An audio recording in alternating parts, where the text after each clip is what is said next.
On June 21st, 2024, at 11:04 p.m., Yahaira Marie Vega opened her door for me and invited me into her world. It was just for a night stay so that we could run errands the following day and then hang out at the aquarium, zoo, or planetarium. We ended up choosing the Alder Planetarium in Chicago. When we got there, we sat in the car and talked about so much it was like time didn't exist. When we finally went in, we saw the wonders of space and the history of it. Afterwards, we went and sat on the steps by the shore of Lake Michigan and talked for what could have been 5 minutes or 5 hours. I wouldn't know, as I was present in the moment for the first time in my life and had no desire to look at my phone. She was someone worth listening to and talking to. Once we got back to her place, she made a meal that would rival a 4-star restaurant and then make chocolate chip cookies for dessert. While she was cooking and we were eating, we just talked and listened, and it was wonderful.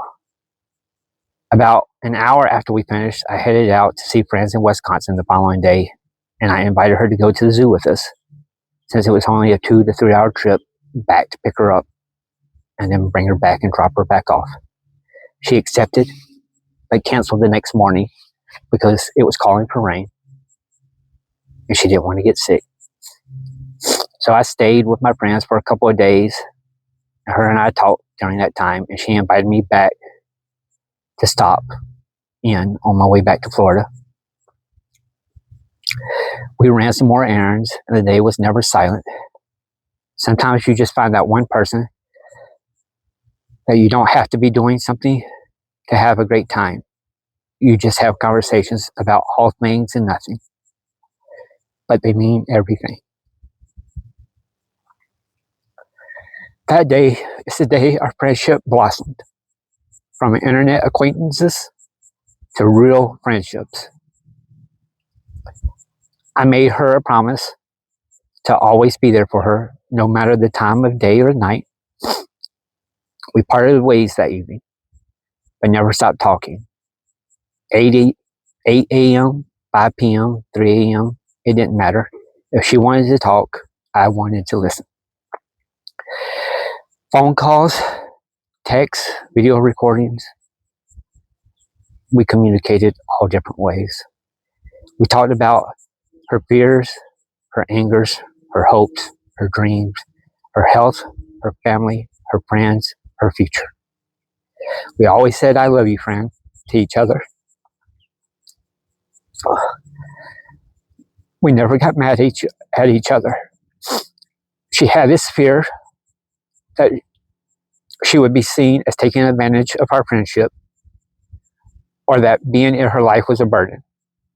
If I sent her money for food or Ubers or meds, whatever I thought she might need, she scolded me, but always thanked me first in a text, then in voice memos.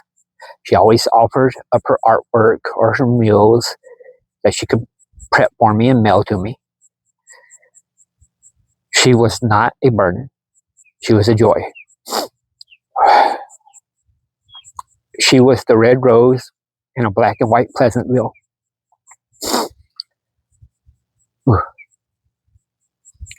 I wish I had done more.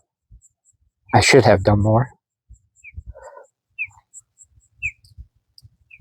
The more love she was shown, the more color and wonder she returned to the world, to me.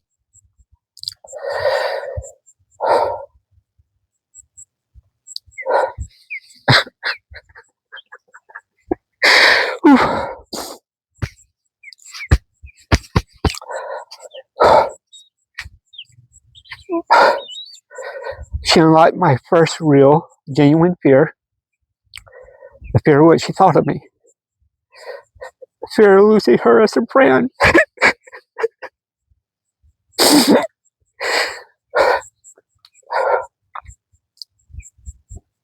She made me be a better person, not by speaking a word to me, but by me wanting to feel worthy of her presence.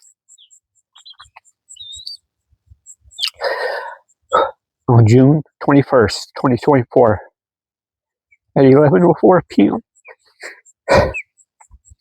Yahaira Marie Vega opened the door for me and invited me into her world, and somewhere along the way, she became my friend, my family, my world. She was loved. She is loved. She will always be loved.